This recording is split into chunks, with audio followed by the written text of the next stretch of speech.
ce matin, réalisant la présence de Dieu. Alléluia. Gloire au Seigneur. Si nous sommes là parce que nous croyons que Dieu est là. Alléluia. Et que nous voulons le célébrer ensemble avec les frères et les sœurs ici présents, et même ceux qui nous suivent en ligne, et même ceux qui se le célèbrent dans d'autres assemblées ce matin. Amen. Gloire au Seigneur. Et nous sommes tous unis par le Saint-Esprit afin de célébrer celui qui vit au siècle des siècles. Amen. Gloire au Seigneur. Donc nous parlons de l'impact de la présence de Dieu dans notre travail. Alléluia. Gloire au Seigneur. Nous avons dit le week-end dernier que Dieu bénissait par le travail. Alléluia. On ne peut pas concevoir la bénédiction de Dieu en dehors du travail. Si tu n'as pas un travail qui te donne un salaire à la fin du mois, tu peux aussi travailler comme bénévole. Alléluia. C'est toujours du travail et Dieu bénit par le travail. Alléluia. Gloire au Seigneur. Lorsque nous lisons dans Genèse 2, au verset 15, Genèse 2, au verset 15, on peut nous lire.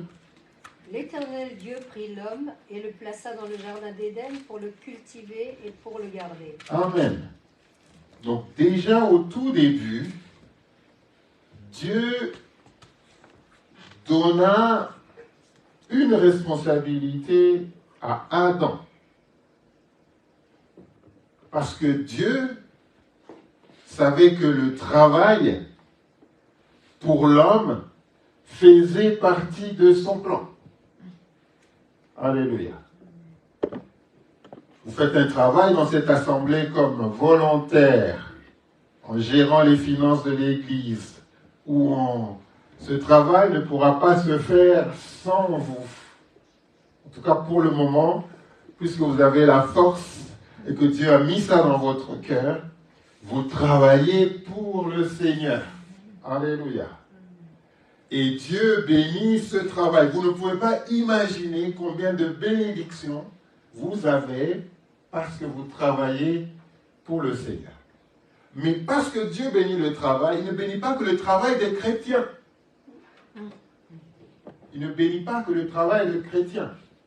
Dieu a associé le travail à la bénédiction. Et donc, deux fois, on va voir des gens qui ne sont pas chrétiens du tout, mais qui prospèrent. Qui font un travail et qui prospèrent. Et donc, Dieu bénit le travail. Et la majorité de ces gens ont compris qu'il faut travailler. Alléluia. Il y a que les chrétiens qui attendent deux fois que ça tombe du ciel. Non. Il faut travailler. Parce que Dieu bénit par le travail. Il a pris Adam, il l'a mis dans le jardin pour le cultiver et le garder. Garder, c'est aussi un travail. Alléluia. Garder ce que Dieu t'a confié, c'est un travail.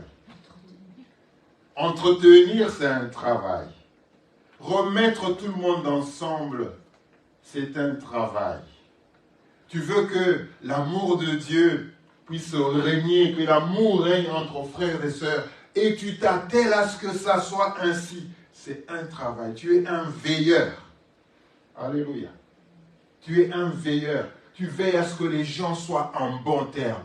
Tu ne veux pas que les gens soient divisés. Et tout le temps, tu agis pour que les gens se mettent ensemble. Tu veilles à ce que Dieu t'a donné. Alléluia. Il y a des choses que Dieu nous donne alors que nous ne lui demandons pas. Nous nous retrouvons, nous avons tout un nombre de gens autour de nous auxquels pour qui nous devons prendre des décisions, nous devons protéger. On se sent du coup responsabilisé pour pouvoir veiller sur ces gens-là. Alléluia. Donc c'est un travail. Et Dieu a voulu nous bénir par le travail. Alléluia. Donc il est important, frères et sœurs, moi je peux même dire que travailler, c'est faire la volonté de Dieu. Parce que Dieu, au tout début, nous a associés au travail. Donc chaque fois que tu fais une activité, chaque fois que tu as une responsabilité, que tu fais, tu es en train de représenter Dieu. Tu es en train de faire la volonté de Dieu. Les gens pensent la volonté de Dieu seulement spirituelle. Travailler pour Dieu, travailler pour ce monde, c'est la volonté de Dieu. Alléluia. Gloire au Seigneur.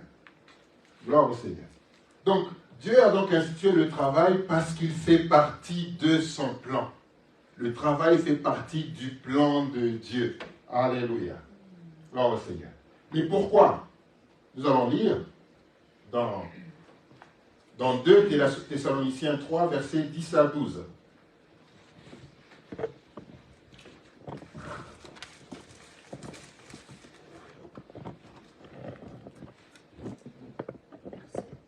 À 12.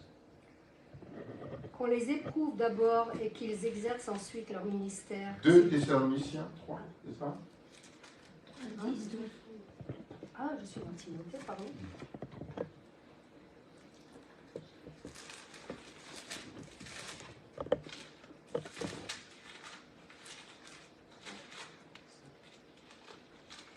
Nous invitons ces gens-là et nous les exhortons par le Seigneur Jésus-Christ à manger leur propre pain en travaillant paisiblement. Pour vous, frères, ne vous lassez pas de faire le bien. Et si quelqu'un n'obéit pas à ce que nous disons par cette lettre, notez-le et n'ayez point de communication avec lui, afin qu'il éprouve de la honte. Ne le regardez pas comme un ennemi, mais avertissez-le comme un frère. Amen. Donc 2 Thessaloniciens 3, nous allons lire versets 10 à 12. Car lorsque nous étions chez vous, nous vous disions expressément, si quelqu'un ne veut pas travailler et qu'il ne mange pas non plus. Amen. Amen. Car lorsque nous étions chez vous, nous vous disions expressément que si quelqu'un ne veut pas travailler, qu'il ne mange pas non plus. Parce que Dieu a institué le travail pour subvenir premièrement à nos besoins. Alléluia. Donc si tu as quelqu'un qui n'attend que à recevoir et qui ne veut pas travailler, il y a un problème. Il ne faudrait pas encourager ça. Alléluia. Gloire au Seigneur. Et donc, même si ce travail n'est pas payant, il peut, comme je disais, faire le volontariat. Il y a la bénédiction derrière le volontariat aussi. Alléluia. Parce que Dieu voit le travail.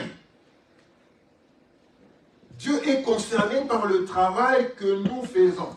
Et l'apôtre Paul exhortait déjà aux Thessaloniciens que si quelqu'un ne travaille pas, alors qu'il ne mange pas non plus.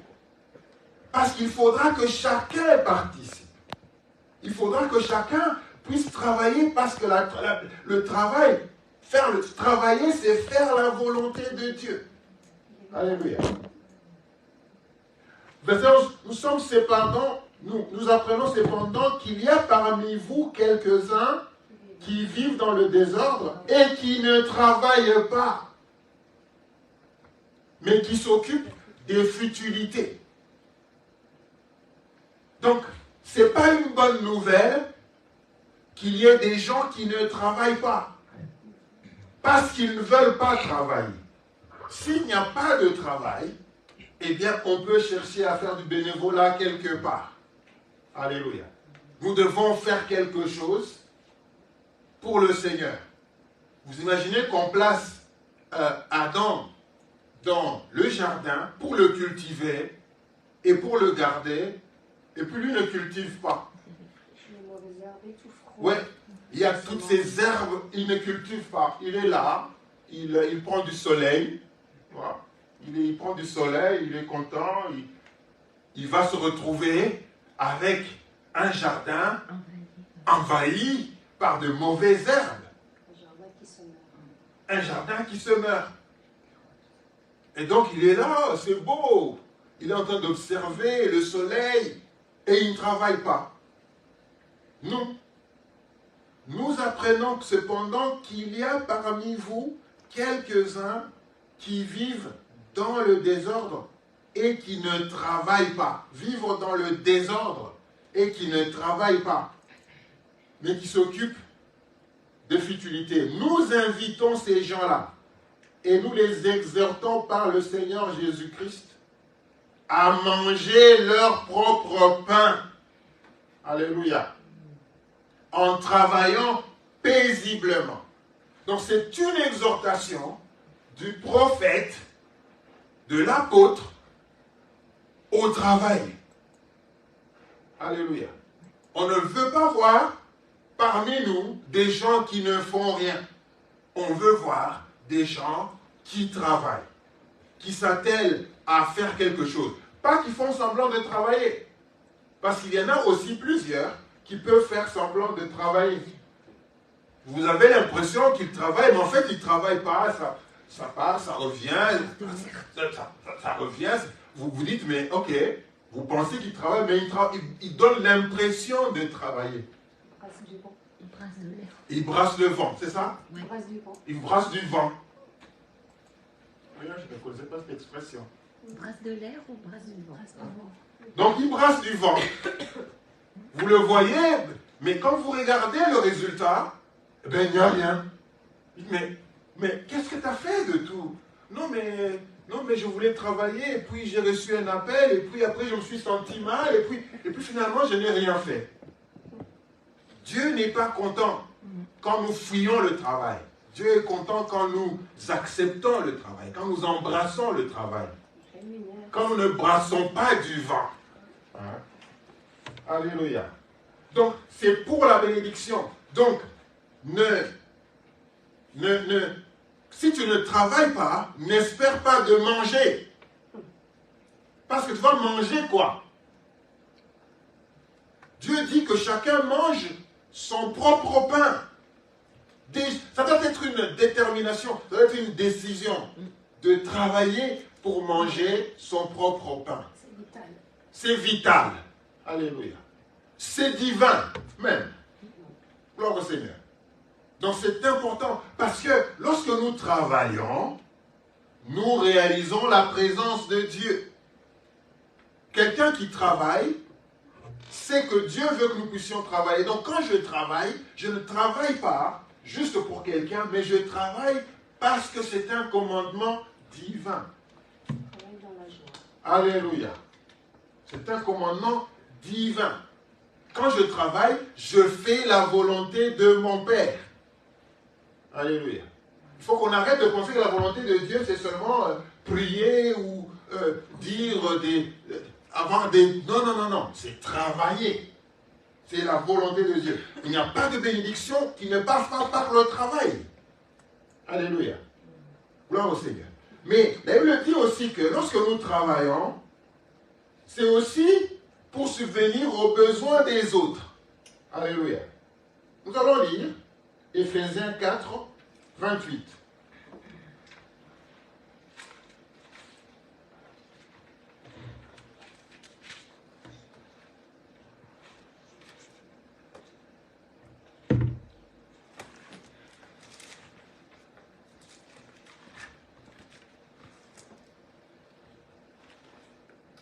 Que celui qui dérobait ne dérobe plus, mais plutôt qu'il travaille en faisant de ses mains ce qui est bien, pour avoir de quoi donner à celui qui est dans le besoin. Amen.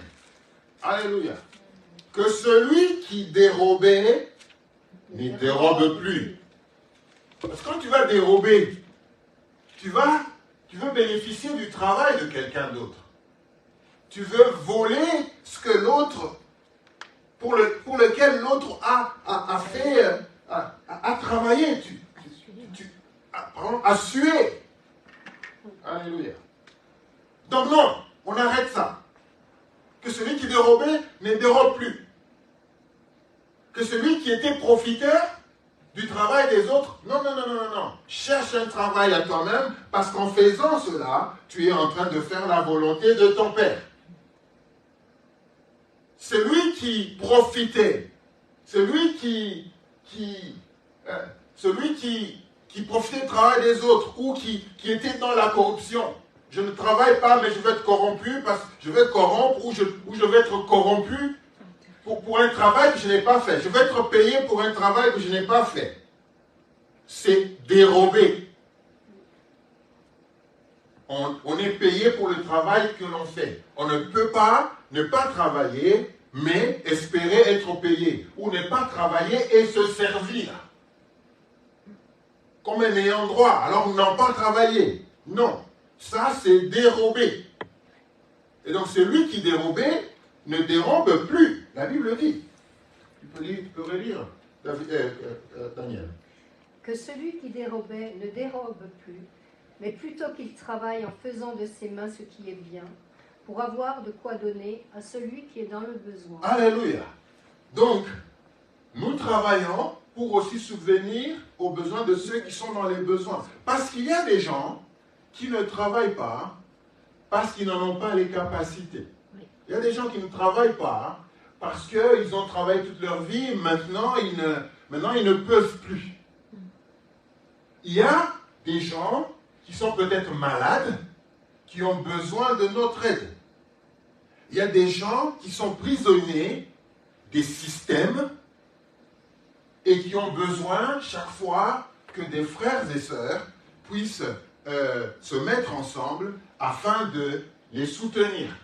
C'est pourquoi il y a beaucoup d'associations, les Restos du Cœur, Espoir, et toutes ces associations qui se sont mises ensemble afin d'aider ceux qui ont des problèmes, ceux qui n'ont pas nécessairement la force de pouvoir travailler, ceux qui ont un problème, qui sont peut-être malades et à cause de leur maladie ne peuvent pas travailler. Et donc pour cela, ceux qui ont la force doivent travailler afin aussi de subvenir non seulement à leurs besoins, mais à subvenir aussi aux besoins des autres. Alléluia. Donc, il faudrait qu'on arrête d'espérer du travail des autres. Il faudrait qu'on arrête de se faire payer pour un travail que l'on n'a pas fait. On est en train de dérober. Il faut qu'on essaye, il faut qu'on arrête de faire des choses, d'être dans les lobbies pour être payé, pour remplir nos poches, pour un travail que nous ne faisons pas. Alléluia. Ce n'est pas représenter la volonté de Dieu.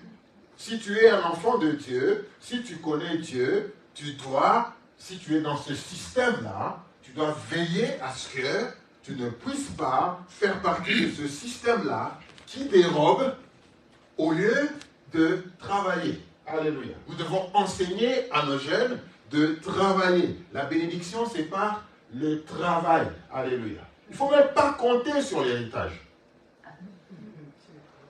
Il ne faut même pas compter sur l'héritage parce que l'héritage, c'est le travail de l'autre. Il faut travailler.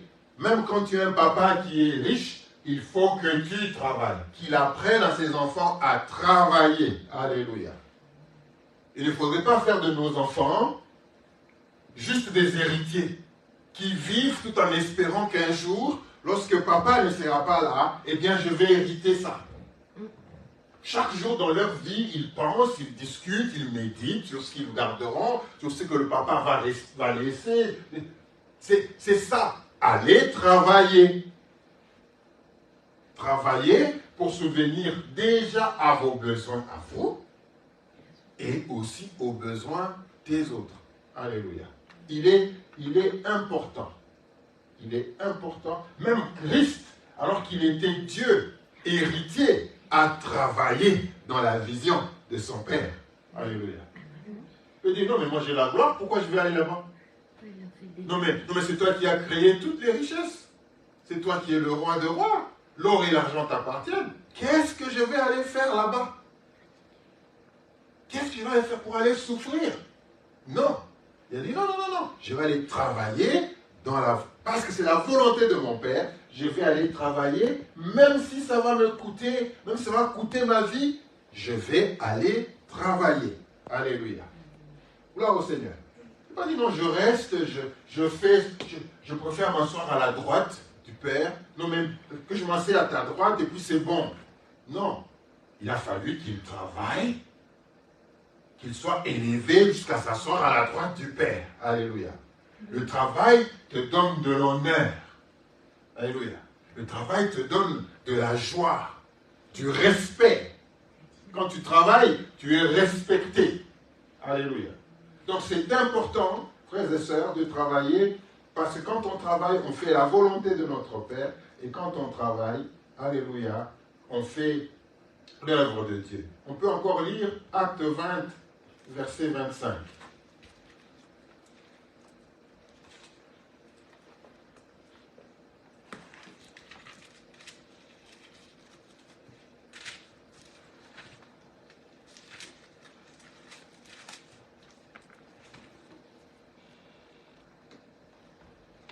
Et maintenant voici, je sais que vous ne verrez plus mon visage, vous tous au milieu desquels j'ai passé en prêchant le royaume de Dieu. C'est pourquoi je vous déclare aujourd'hui que je suis pur du sang de vous tous, car je vous ai annoncé tout le conseil de Dieu. Amen. Amen. Je vais plutôt lire le verset 24. Mais je ne fais point moi-même aucun cas de ma vie, comme si elle m'était précieuse, pourvu que j'accomplisse ma course avec joie et le ministère que j'ai reçu du Seigneur d'annoncer la bonne nouvelle de la grâce de Dieu. Alléluia. 25. Donc là, Paul est en train de parler de son travail. Il est en train de parler de sa mission. Alléluia. Qui était d'annoncer la bonne nouvelle de la grâce de Dieu. Alléluia. Et il ne voulait pas, alors qu'il avait reçu la mission, que quelqu'un d'autre la fasse. Alléluia. Il y avait Timothée, il y avait Marc, il y avait toutes ces personnes. Vous pouvez dire, ok, moi je suis maintenant le gérant, toi tu vas faire ça, toi tu vas faire ça. Non, non, il dit, je devais annoncer moi-même. Alléluia. Que j'accomplisse ma course avec joie. Alléluia. Que je fasse mon travail avec joie. Que je fasse ce que je dois faire avec joie. Alléluia. Il y a une chose que de travailler, il y a une autre chose de travailler avec joie. Alléluia. Il y a une chose de travailler avec joie. D'aimer son travail. Et quand on le fait avec joie, quel que soit le travail, on s'identifie à celui pour qui nous travaillons. Alléluia. Donc, on se fatigue moins, bien sûr. Alléluia. Amen. Gloire au Seigneur. Mais je ne fais pas pour moi-même aucun cas de ma vie comme si elle m'était précieuse, pourvu que j'accomplisse ma course. C'est-à-dire que ma vie sera précieuse si j'accomplis ma course. Alléluia. Avec joie. Et là, elle est précieuse. Et que j'annonce le ministère que j'ai reçu du Seigneur. Parce que chacun d'entre nous a reçu un ministère. Le ministère, c'est le travail. Alléluia. Le ministère, c'est le travail. Le ministère, c'est l'appel. Alléluia. C'est ce que Dieu nous a appelés à faire. Alléluia.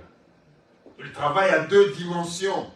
Il y a le travail que nous faisons pour avoir un salaire. Il y a aussi le travail que nous faisons pour Dieu, qui est considéré comme ministère. Et chaque fois que notre travail, même si c'est un travail qui est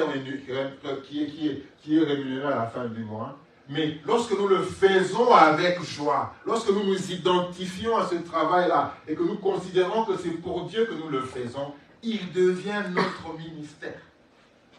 Alléluia.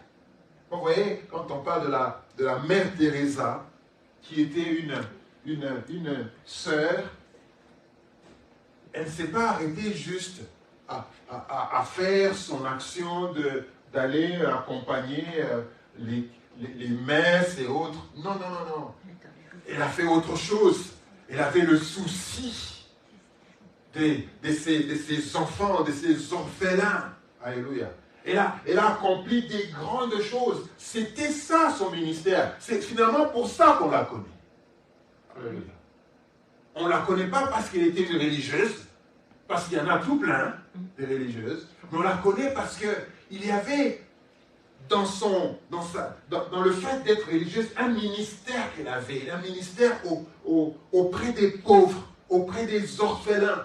Et elle a secoué les grands de ce monde jusqu'à même à l'ONU pour la cause de ces enfants. Alléluia. Là, c'est un appel. Alléluia. C'est un appel, c'est un grand appel à ce moment-là. Gloire au Seigneur. Donc, il faudrait que nous puissions le faire seuls. Alléluia. Le travail, frères et sœurs, aussi parce que nous faisons la volonté de Dieu, il arrive que Dieu nous bénisse, enfin, toujours, que l'on prospère et peut-être même que l'on devienne riche. Alléluia.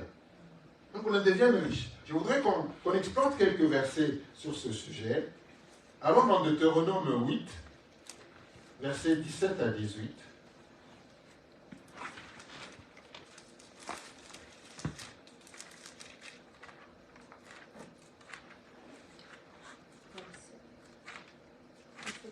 Versets 17 à 18.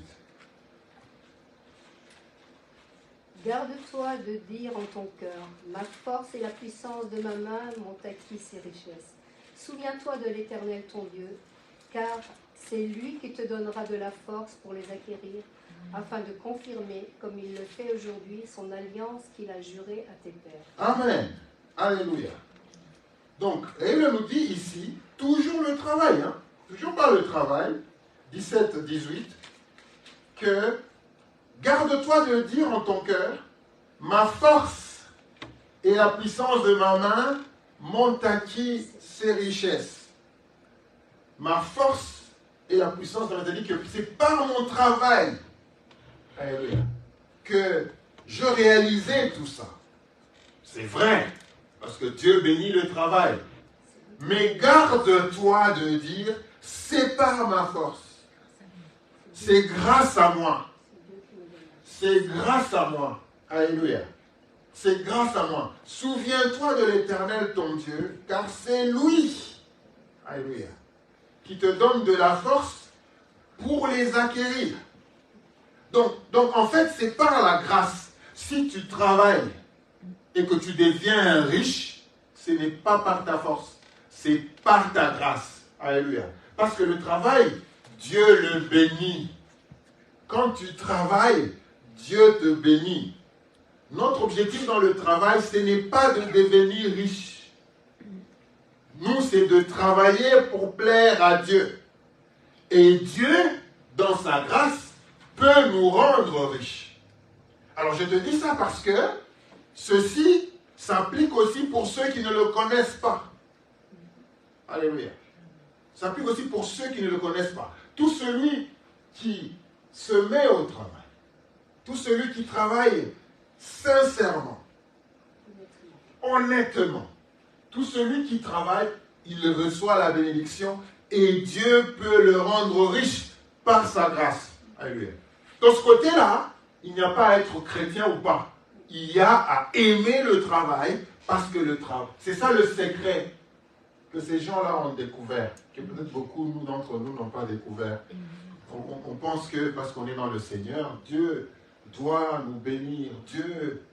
Mais ces gens-là, il va pouvoir avoir nos besoins, c'est vrai, mais ces gens-là ont compris que quand tu travailles honnêtement, quand tu fais ton travail honnêtement, Dieu peut te bénir. Même si eux ne pensent pas que c'est Dieu qui les bénisse, mais nous savons que Dieu bénit le travail. Et par la grâce, Dieu peut te rendre riche. C'est pourquoi vous avez des gens... Et il le dit que non, l'or et l'argent appartiennent au Seigneur. Mais comment se fait-il que ceux qui ne le connaissent pas arrivent quand même à être riches et même très riches? Le travail. Le travail. Ils ne négligent pas le travail. Ils sont sérieux dans le travail. Allez. Alléluia. Le paresseux ne travaille pas, il espère. Mais le diligent se met en action. Il est actif, il travaille. Et Dieu le bénit. Alléluia.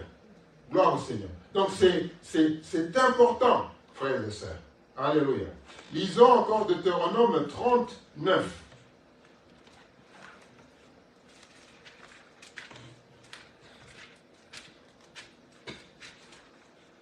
L'Éternel, ton Dieu, te comblera de bien en faisant prospérer tout le travail de tes mains, le fruit de tes entrailles, le fruit de tes troupeaux et le fruit de ton sol.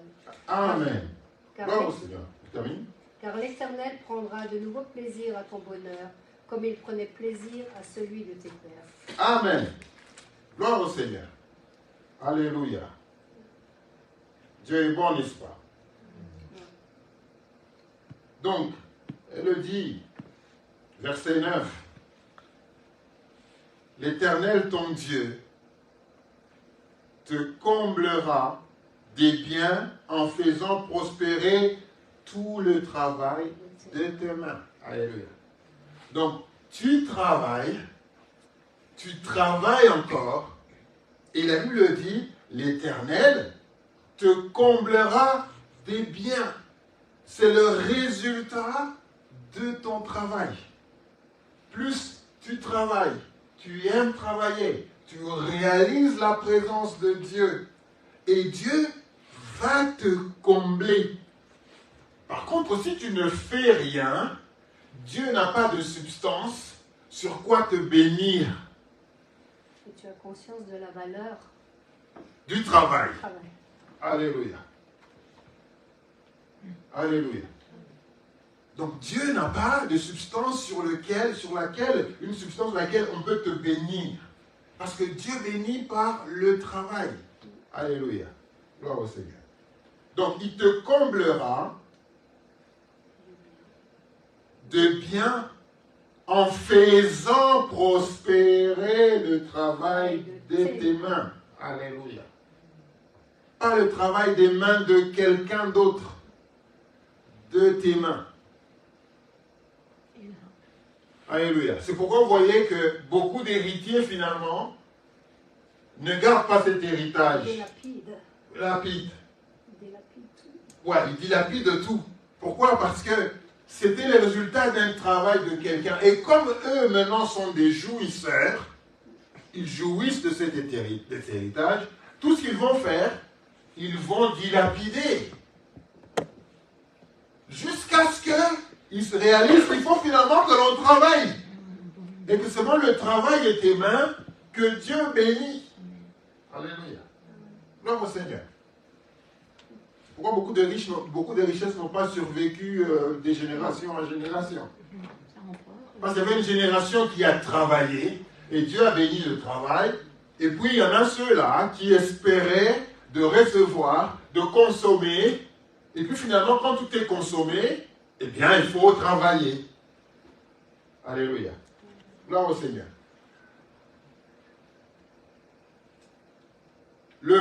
Tout le travail de tes mains, le fruit de tes entrailles, le fruit de tes troupeaux, le fruit de ton sol.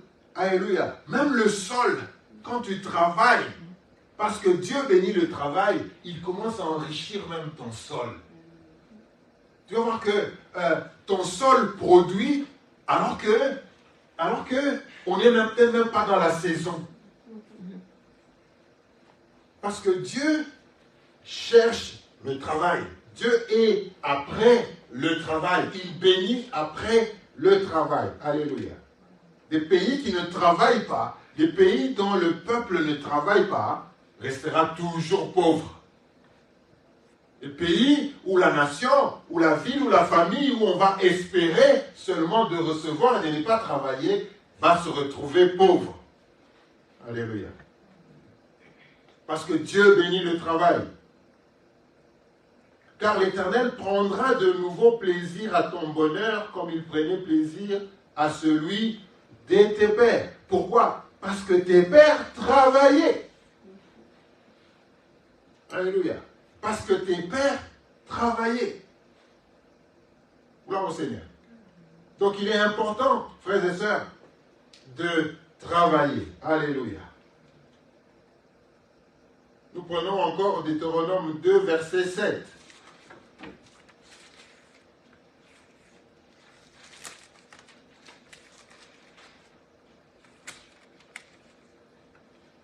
Car l'Éternel, ton Dieu, t'a béni dans tout le travail de tes mains. Il a connu ta marche dans ce grand désert. Voilà 40 années que l'Éternel, ton Dieu, est avec toi. Tu n'as manqué de rien. Amen. Tout celui qui travaille ne manquera jamais de rien. Alléluia. Car l'Éternel, ton Dieu, t'a béni dans tout le travail de tes mains. Alléluia. Frères et sœurs, encore une fois, l'Éternel bénit le travail. Pas le rêve. Pas le rêve. Il y en a beaucoup qui rêvent. Qui rêvent de faire ça. Non. Même ton rêve doit commencer par le travail. Alléluia. Par l'action. Car l'Éternel, ton Dieu, t'a béni dans tout le travail de tes mains. Il a connu ta marche dans ce grand désert. Voilà 40 années que l'Éternel, ton Dieu, est avec toi. Tu n'as manqué de rien. Alléluia. Gloire au Seigneur. Souvent, nous ne manquons de rien, mais nous nous plaignons parce que nous voulons plus. Nous nous plaignons parce que l'homme a toujours tendance à vouloir plus. Mais quand nous regardons, eh bien, nous avons ce dont nous avons besoin. Et même davantage. Mais souvent, c'est pas. La majorité de nos soucis, c'est parce que nous voulons plus.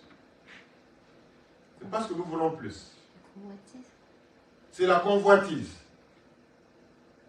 Si on travaille et qu'on a un salaire qui ne subvient pas à tous nos besoins, par exemple, on a un salaire qui ne subvient pas à tous nos besoins, ce n'est pas un problème.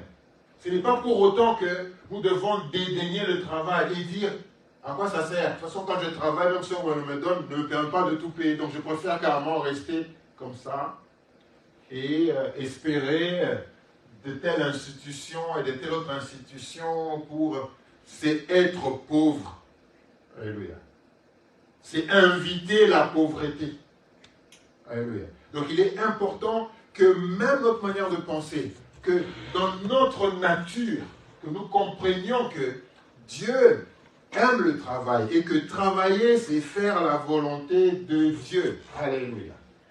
Gloire au Seigneur.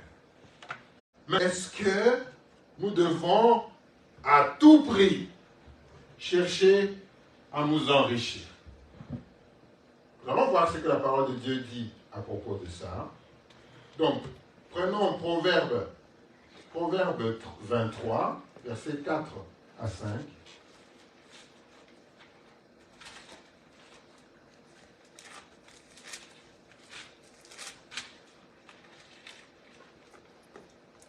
Proverbe 23. Ne te tourmente pas pour t'enrichir, ni applique par ton intelligence. Veux-tu poursuivre du regard ce qui va disparaître? Car la richesse se fait des ailes, et comme l'aigle, elle prend son vol vers les cieux. Amen. Alléluia. Donc, ne te tourmente pas pour t'enrichir. Donc, travaille, et que la richesse soit un don de Dieu pour toi. Alléluia. Mais ne fais pas toutes les stratégies pour t'enrichir. Car tout va disparaître. Voilà. Parce que toi, tu te dis, il faut nécessairement que je m'enrichisse. Donc, il faut que tu vas déjà, parce que tu veux t'enrichir, tous les moyens peuvent être bons pour toi. Et il faut faire attention. Si c'est ça l'objectif, c'est que je devienne riche, tous les moyens peuvent être bons pour toi. L'objectif doit être de travailler avec honnêteté, de travailler avec d'aimer son travail, et Dieu, on l'a dit, peut te rendre, on vient de lire là tantôt, on dit que Dieu peut te donner beaucoup de bien pour ton travail. Donc, ça Ça devient maintenant Dieu qui regarde ton travail et qui t'ouvre des horizons et tu deviens peut-être riche. Mais par contre, si ton objectif c'est de devenir riche, moi je dois devenir riche parce que je viens tellement d'une famille pauvre, j'ai vécu dans la pauvreté et donc non, maintenant il faut que je devienne riche. Je dois me libérer de cette pauvreté de ma famille, il faut que je devienne riche. Tu risques de faire n'importe quoi pour devenir riche. Et tu vas être tourmenté. Et tu vas être tourmenté. Et donc, elle me dit, N'applique pas ton intelligence. N'applique pas ton intelligence. Ne te tourmente pas pour t'enrichir. Il y en a qui ne dorment même pas. Il y en a qui ne dorment pas. Il y en a qui, dans leur tête, il faut nécessairement, comment est-ce que je peux devenir riche? Comment est-ce que je peux devenir riche? Il y en a qui ne... Il faut plutôt chercher à travailler. Alléluia. Faire un travail tellement bien que finalement, tu commences à rencontrer les grands de ce monde. Alléluia. On va voir ça dans un texte. Gloire au Seigneur. Donc, il est important. Donc, n'y applique pas ton intelligence. Ne te mets pas à commencer à parce que je dois nécessairement devenir riche. Tous ceux qui le sont devenus ont commencé juste par le travail. Tout simplement, la richesse les a surpris. Ils ont voulu faire quelque chose. Et c'est des gens de là qui ne connaissent peut-être même pas Dieu. Mais ils se sont appliqués au travail. Et non, je vais faire ça. Et petit à petit, ils ont construit des empires.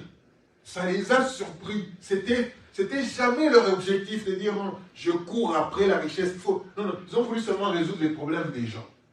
Les gens ont besoin de ça. Comment est-ce qu'on peut faire pour leur apporter ça? Les gens ont besoin de ça. On peut faciliter la tâche de ces gens en faisant ça, ainsi de suite. Et ils sont devenus des grands constructeurs, ils sont devenus des grands bâtisseurs. Ils ont ça.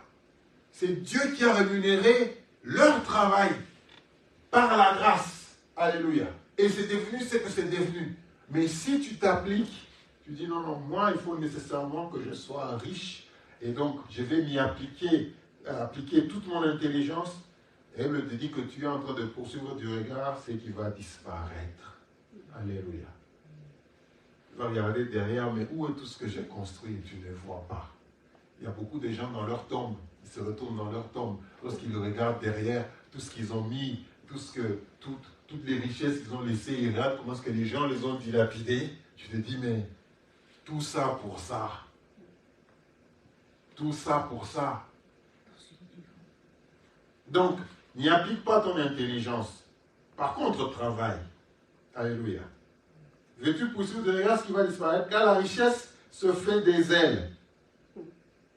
Comme l'aigle, elle prend son envol vers les cieux. Tu commences à chercher ça, il n'y a plus rien. Il y a des gens qui étaient riches, ils n'ont rien aujourd'hui. Ils n'ont rien. Donc, ne t'applique pas à rechercher à tout prix à t'enrichir. Alléluia. Si nous lisons 1 Timothée 6, versets 9 à 10.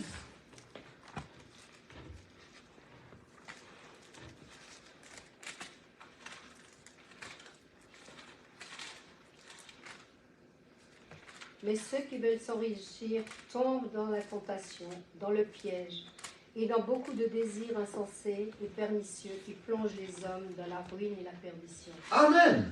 Amen. Gloire au Seigneur. Donc si c'était ton objectif, il faut revoir ça. Il faut plutôt aimer le travail. Il faut plutôt aimer le travail. Il faut aimer ce que l'on veut faire. Il faut se perfectionner. Faire son travail tellement bien que les gens, que tu commences à faire partie du quotidien des gens. Ils se disent, non, pour ça, il faut aller chez lui. Parce que lui, il le fait tellement bien. Pour ça, non, il faut aller chez tel. Parce que lui, il a l'expertise. Tellement il a fait son travail bien. Il a évolué. Il aime les biens et le bien. La finesse. fait son travail bien. C'est pourquoi il a accumulé tout ça. C'est parce que dans son domaine, c'est l'un des meilleurs. Alléluia. Dans son domaine, c'est l'un des meilleurs. Et il n'a pas besoin, et pour ça, il n'a pas eu besoin de croire en Dieu. Tout ce qu'il a fait, c'était d'aimer son travail, de servir les autres par son travail, de le faire tellement bien que finalement, il a accumulé tout ce qu'il a. Alléluia. Gloire au Seigneur. Donc, 1 Timothée 6, 9 à 10. Mais ceux qui veulent s'enrichir tombent dans la tentation. Mais bien sûr, parce que c'est ta volonté à toi. Tu veux t'enrichir. Alléluia. Si tu veux t'enrichir, tous les moyens seront bons. Même la corruption. Même la corruption. Parce que tu veux t'enrichir, eh bien, tous les moyens seront bons. Par contre, si tu veux travailler, ce que tu vas gagner de ton travail sera plus honorant. Alléluia. Par contre, si tu veux t'enrichir, eh bien, tu vas tomber dans la tentation. Parce que toute occasion de se faire de l'argent sera une occasion pour toi à ne pas rater. Alléluia. Toute occasion de se faire de l'argent, eh bien, tu vas tout faire pour que cet argent tombe entre tes mains. Jusque même à tuer. Aujourd'hui, à cause de la richesse, pourquoi vous croyez qu'il y a beaucoup de morts? Pourquoi vous croyez qu'il y a beaucoup de guerres? C'est l'argent. C'est l'argent pour tout le monde. C'est l'argent pour ceux qui se battent parce qu'ils veulent récupérer un territoire à autre. Mais c'est l'argent aussi pour ceux qui vendent les armes.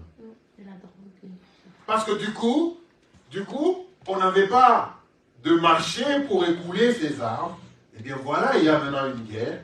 Eh bien, on va les écouler. On va vendre de nouvelles technologies. On va vous dire, allez, on vous aide. Mais en fait, on est en train de vendre les armes parce que nous avons besoin d'argent. Alléluia. Donc c'est important. Si toi, tu veux devenir riche, eh bien, tu vas nécessairement tomber dans la tentation. Et là, l'ennemi va se dire, très bien, maintenant que tu veux devenir riche, voilà les occasions que je vais passer devant toi. Allez, il y a ça, il y a ça. Il y a le trafic d'organes. Ah oui, bien sûr. C'est clair. Parce que je veux devenir riche, eh bien, tout devient une marchandise. Tout devient une marchandise. Je prends des hommes qui passent par ce pays parce qu'ils veulent aller en Europe, eh bien, vous vendez vos organes. Des fois, par la force, on vous prend un rein par-ci, on vous prend ça, on vous prend ça, on vous prend ça, juste pour l'argent. Donc, même les hommes deviennent une marchandise. Pourquoi? Parce que nous voulons devenir riches. Et quand on veut devenir riche, quand c'est notre volonté de devenir riche, tous les moyens sont bons et on tombe dans la tentation.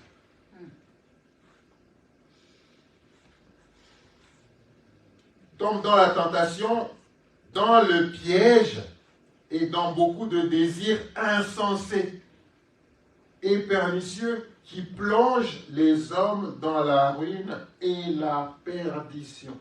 Alléluia.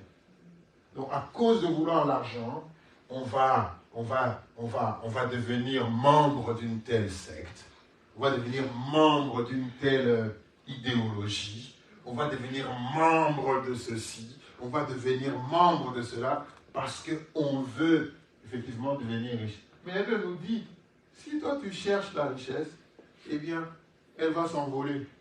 Et que tout ce que tu auras fait, tu auras construit des maisons, tu ne vas même pas comprendre comment tout cela va se passer. Réussir et avoir de l'ambition pour réussir, si tu le fais honnêtement, elle portera des fruits et les autres en profiteront. Bien sûr.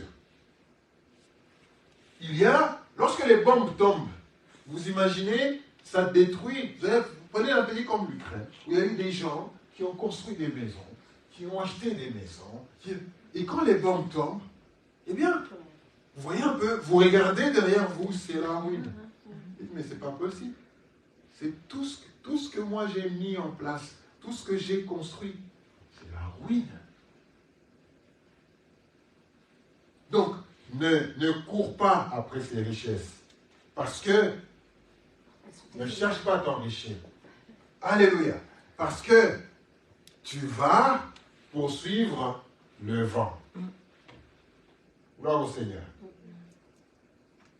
Donc, Dieu a institué le travail aussi comme source de joie. Nous allons terminer par là. Nous ouvrons nos Bibles dans le livre de Psaume 126, 5 à 6.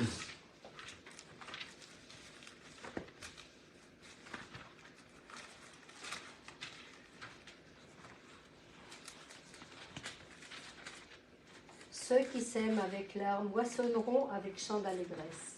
Celui qui marche en pleurant quand il porte la semence revient avec allégresse quand il porte ses gerbes. Amen.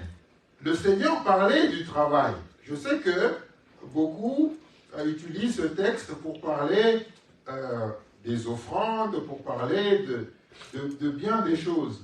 Mais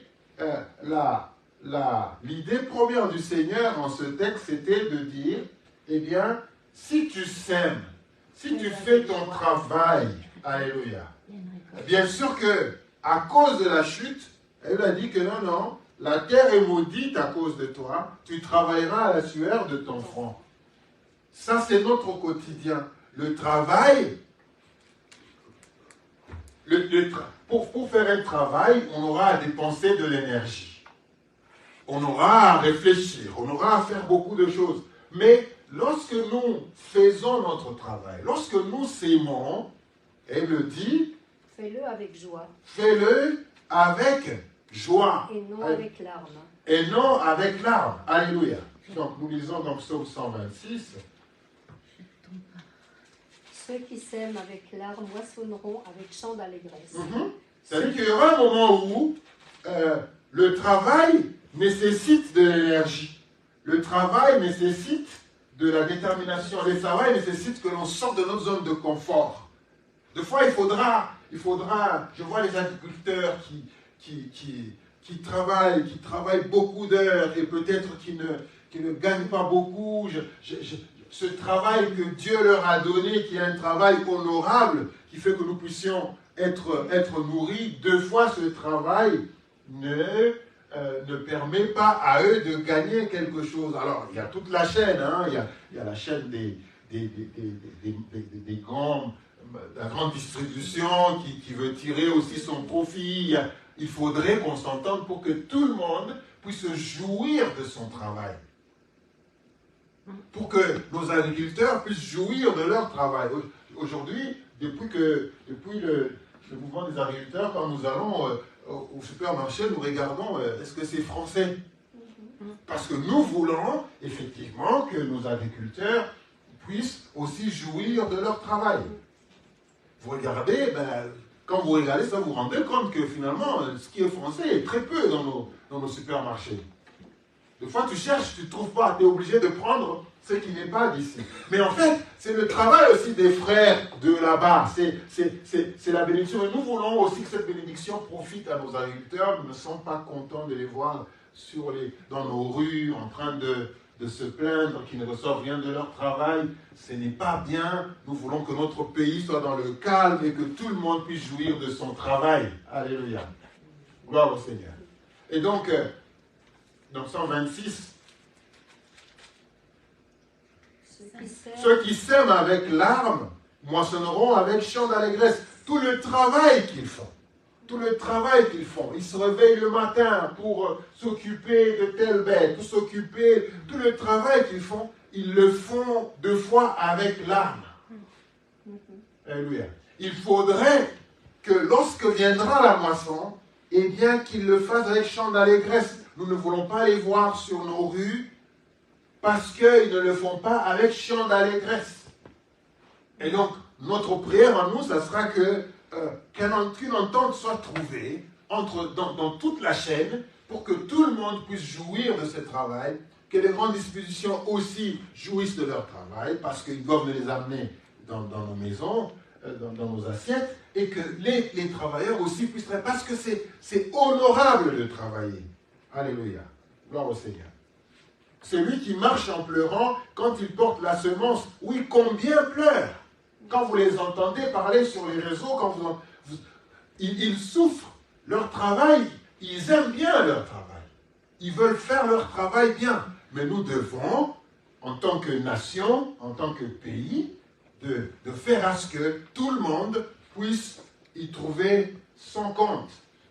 Parce que le travail, c'est la bénédiction. Et Dieu voudrait que tout travail puisse être béni. Donc, que ceux qui ont sémé, eh bien, qu'ils reviennent pendant la moisson avec allégresse, en portant leur gerbe. Voilà ce que nous avons fait. Et que tout le monde se mette ensemble afin de pouvoir s'entendre pour que tout le monde puisse jouir de son travail. Alléluia. Avant de terminer, je voudrais juste avertir aussi les paresseux. Lorsque nous lisons dans Proverbe 13, 4,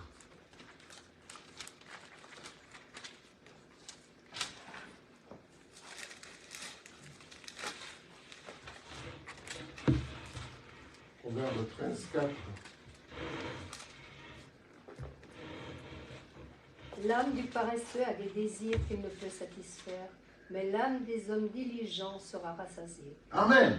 L'âme du paresseux a des désirs qu'il ne peut satisfaire. Et quand on est paresseux, on va se limiter à avoir des désirs. On va se limiter à imaginer.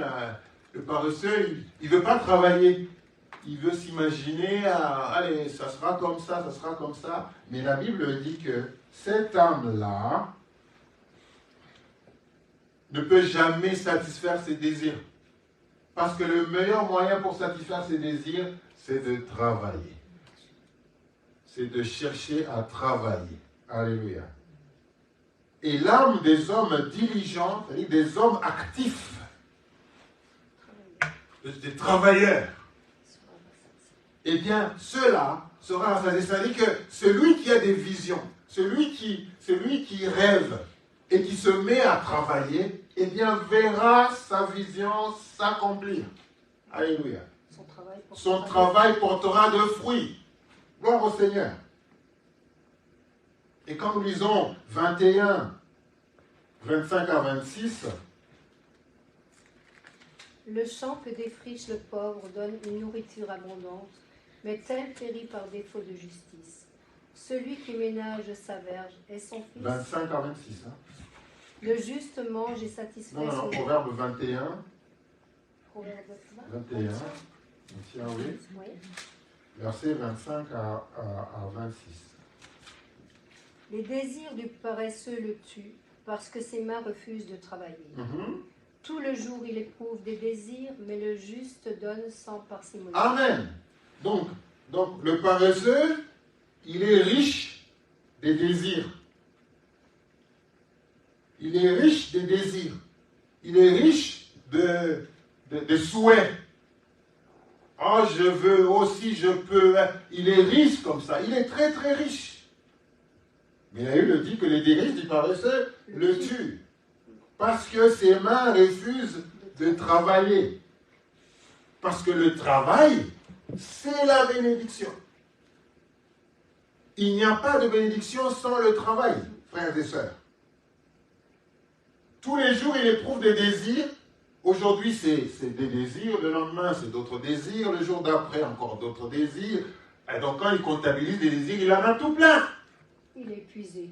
Il est épuisé. Il a travaillé dans les désirs. Il a travaillé dans les... Il a dépensé beaucoup d'énergie à rêver. Il a fumé de la tête, oui. À rêver. Donc, et puis finalement, il n'a pas d'énergie. Il est trop riche. Il est trop riche en vision. Il est trop riche en souhait. Mais quand il regarde dans ses mains, il n'y a rien. Il n'y a rien. Par contre, celui qui travaille, à la fin de la journée, quand il regarde, voilà le fruit de mon travail. Donc il est important, frères et sœurs, qu'en tant qu'enfant de Dieu, qu'on ne soit pas paresseux, mais que l'on travaille. Alléluia. Plaisir à donner. Amen. Gloire au Seigneur. Et pour terminer, donc Hébreux 6, verset 10. La dignité.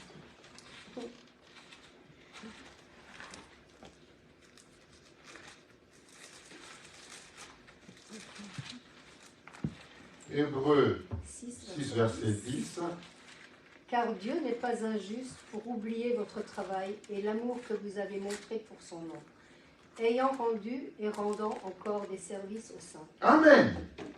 car Dieu n'est pas injuste pour oublier votre travail. Alléluia. En d'autres termes, quand tu travailles, Dieu regarde. Alléluia. Là où il y a un travail, les yeux de Dieu sont là. Alléluia. Là où il y a un travail, Dieu attend de voir ce qui sort. Dieu, il regarde le travail. Et donc, toi qui travailles, que tu sois infirmier, que tu sois médecin, journaliste, que tu sois chercheur, que tu sois, que tu travailles aux finances, Dieu regarde ton travail. Alléluia. Il regarde comment tu le fais. Par amour. Tu le fais par amour. Est-ce que tu as la joie dans ton travail? Est-ce que tu as l'honnêteté dans ton travail? Dieu regarde le travail. Même si tu es footballeur, quand tu te fais un travail, Dieu regarde ton travail. Alléluia. Dieu, la Bible nous dit ici, frères et sœurs, car Dieu n'est pas injuste pour oublier votre travail. Alléluia.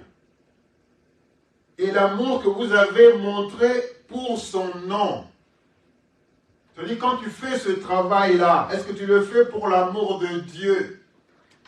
Est-ce que quand tu fais ton travail, tu as conscience que Dieu te regarde? Si tu as conscience que Dieu te regarde, tu vas éviter de tricher pendant ton travail. Tu vas éviter de tricher. Tu vas dire non, je ne dois pas faire ça parce que je travaille pour Dieu. Non, je ne peux pas faire un raccourci parce que il faut que je fasse les choses bien. Il faut que je prenne ça, j'amène, parce que c'est ça le processus. Tu as conscience tout le temps que Dieu te regarde. Et quand tu fais ton travail, Dieu a les yeux dessus. Et puis il m'a béni, qu'il m'a donné des mains, des yeux et la force. Amen. Il faut que tu sentes ça.